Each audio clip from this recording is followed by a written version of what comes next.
Hi everyone, my name is Charlie and today I have a bit of something different for you. In that it's really actually quite unoriginal. I'm feeling rather sarcastic this morning, a bit wry, sardonic, all of the synonyms anyway. Yesterday I was thinking about the fact that I haven't been reading much fiction this year, and despite the fact that my shelves are full, despite the fact that I haven't been able to buy books so you think I'd be focusing on the ones that I do have unread, I've been borrowing from the library or the charity shop, and not really focusing on the fiction that I do have. And therefore, I remembered something. Well, actually, I was watching Dave over at Wild Reads do his September TBR and talk about how TBRs had worked for him, and I'm never good at to-be-read piles because I don't know what I want to read, so I can't really figure out from the great mass of fiction that I have what I actually want to ingest this month. So I thought, let's put this over to my family and to Twitter and do what we used to do on YouTube. Do you remember when we used to ask for coordinates and then we just tell you about the book that coordinate corresponded to on the shelves? I did that years back when I first started this channel, and I thought, let's do this again. So I have decided, I got sent quite a few coordinates, so I put them all to unread books on my shelves, attributed them to unread books on my shelves, stumbled over that word, and thought that I'd go through them and create some sort of TBR, to be read pile. And should I receive any more coordinates today, they will also be added, but you'll see them next month. Because if I do get... this is definitely going to run into October. Anyway. The first... well, no. Regarding my family, to avoid any jealousy, we're going to go in terms of age rather than when I ask them. So we're going with my father first, who chose the number 25. And that book is Happiness by Aminata Fauna. Yes. And basically, I cannot remember this book other than the fact that it mentioned urban foxes, two people meeting, there was this brilliantly coloured bird on the cover, and I feel like I saw it mentioned in a books to look out for this year type thing. So I purchased it in January, pre-ordered it, forgot it existed, and then it arrived when I had no money. So that's always fun. So I ended up getting the book, and it might be a good idea to read it. And indeed, it is the expected size for a novel at 312 pages. That seems to include the acknowledgements, so that's always fun. We'll get to it, maybe. That's the proviso I'm giving myself, is that there's a lot of books here to choose from, so we don't have to worry. 4 minutes in, only one book. We're doing well, Charlie. We're doing really well. Anyway, next we went to my mother, who gave me the number 20, and that gave us Kintu by Jennifer Nansumbuga Makumbi. I got this book when it was still only available in the... is this an American edition? It was only available in this edition, and then I never read it, and now it's out in England. So I want to get to this. I found out that it doesn't actually have as much as I thought it would to do with the past, but I was hoping that it was going to be similar to Homegoing in that it's telling the generational stories, but also maybe have some of the folkloric tradition in. I don't know. These are my thoughts when purchasing. Next we went to my older brother, and he gave me the number 36. Did he? He did. I remember this one because I asked him to pick a different number because I was saving these books for Christmas, but what can you do? This is Murder in Piccadilly. It's by Charles Kingston and is one of the British Library crime classics. I enjoy crime fiction. I've wanted these books, so I've been buying them up as they've come into my shop. I actually missed out on a ton of them last year because they all came in, they all got put on the shelves, and they went within the hour. But people do seem to enjoy these. I don't know what it's about, but I'm looking forward to it. next we had the number 12, and that was from my sister, and she was actually the first person I asked. Should put that in there. And she ended up with The Music Shop by Rachel Joyce. And last year, The Unlikely Pilgrimage of Harold Fry became one of my favourite books of all time. And I quickly read, well, I listened to Harold Fry, Queenie Hennessy, read The Snow Garden at Christmas, haven't been able to find Perfect because I'm waiting for that to show up in the shop, but I've got The Music Shop, and I think I've met some of the characters before in Snow Garden. Can't remember what it's about, apart from the fact it's about a music shop. Next, we got the number 69, and this was where we ran into some difficulty, because believe it or not, I sent out asking for numbers between 1 and 70, not realising I don't actually have 70 unread books on my shelves anymore. So when I got given the number 69, I just had to go with the one book that hasn't yet made it onto my shelves, and that is Embers of War by Gareth L. Powell. And I bought this book from the charity shop because basically I watched Guardians of the Galaxy a few times this year. I don't know why.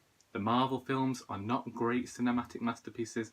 I don't enjoy film, but something about that spoke to the child within me. And apparently it's a space opera. I don't know, I don't understand these things, but that's what this said on the front of it.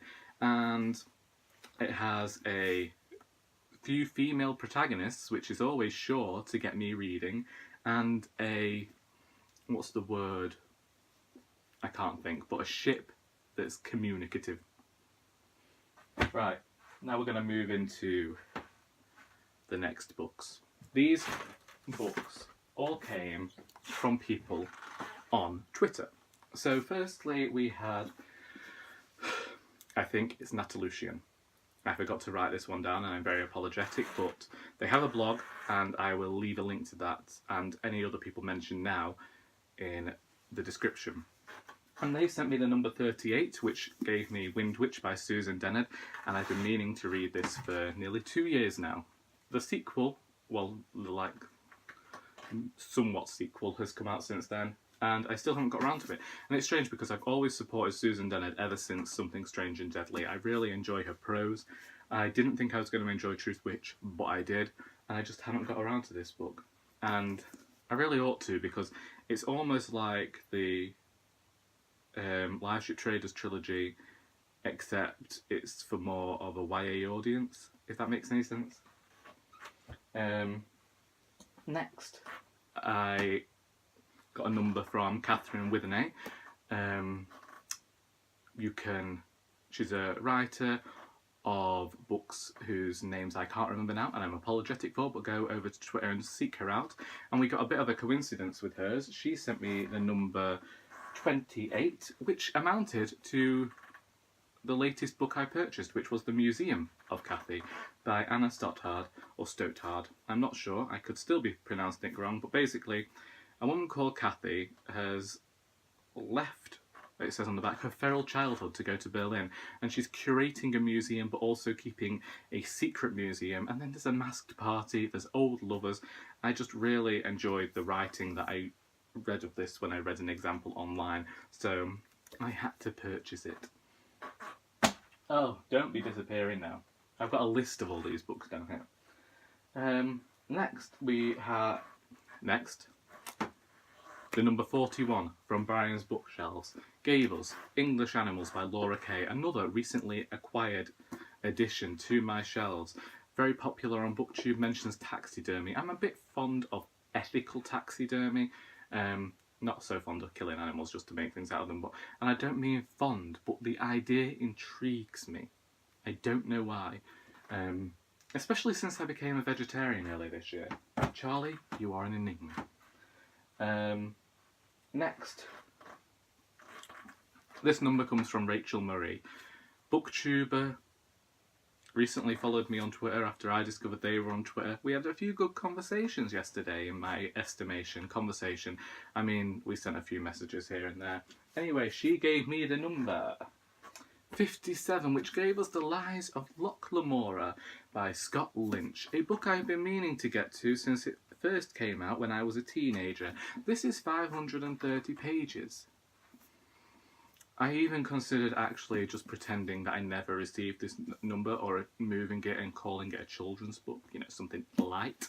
But then I thought, Charlie, you've been meaning to read it, do it. Don't be a doormat. Anyway, next, it was Matthew over at MCS Books who sent me the number 10, which gave us another recent acquisition.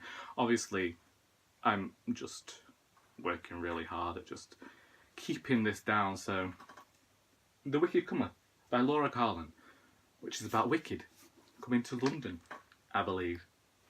Maybe. Possibly. Don't know. Don't really know. I just like it. It's quite the cool.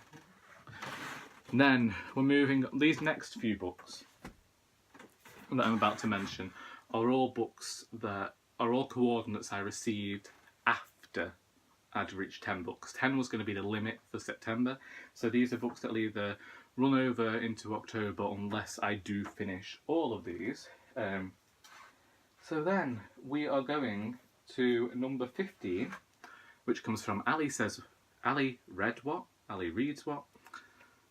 I'll leave a channel link.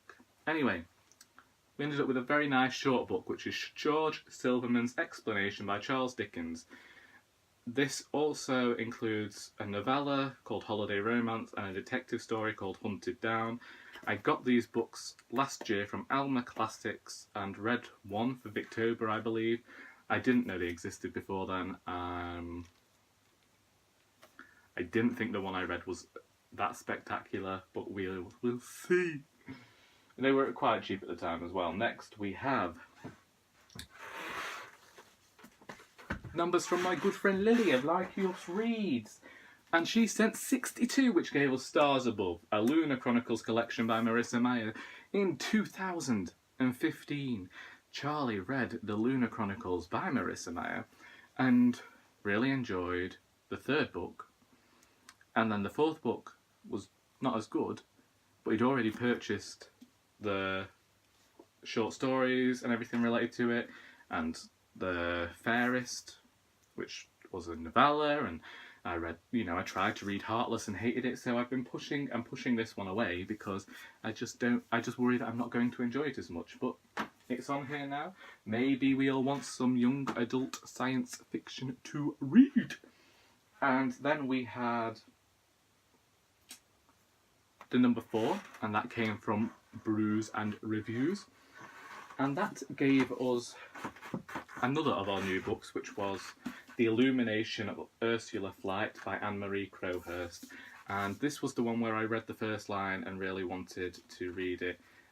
But again, we've got a bit of a long book, but I'm hoping to get to it and thoroughly enjoy that one. Then Emma Rosen Books sent me a number, which was 23, which gave us Moriarty by Anthony Horowitz, a book I received for Christmas about 2 years ago.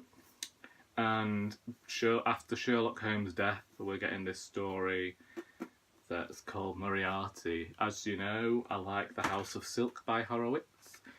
I didn't care for the Magpie Murders. I gave up on The Word is Murder because for some reason Anthony Horowitz has developed this thing of just talking about himself in his own fiction. And I feel like the writer shouldn't be present. Anyway, someone who follows Emma on Twitter also got in touch. His name was Simon, and he gave us the number 2. I can't show you that book because I'm currently using it to stand my phone up against, but it's Eureka by Anthony Quinn. And this is a book I should get to because I really enjoyed Freya. This book is a pseudo-sequel set 20 years after in the 60s, following one of the writers that we met in Freya, and also some of the characters that have also appeared in that book and Curtain Call. Curtain Call, I believe, was more of a murder mystery type deal that I never got around to, but Eureka is now on this list. There we go. All of them books I'm planning on reading in this coordinated TBR, if you will. Will I get to them? I blooming well hope so. And if I don't, well, I'll forever be a disappointment. You know, it'll be a Mulan type situation, minus the going to war and pretending to be a man. Because I'd probably be like those people at the end, pretending to be a geisha girl in order so that I didn't have to fight. Or the dragon. Maybe not the dragon. The donkey? There's no donkey, that's Shrek. Anyway, if you've read any of these books and would like to discuss them, please feel free to do so down in the comments, good or bad comments. I like to make my own decisions in this world. Anyway, I hope you got something out of this video besides sheer boredom. And until next time, that is all.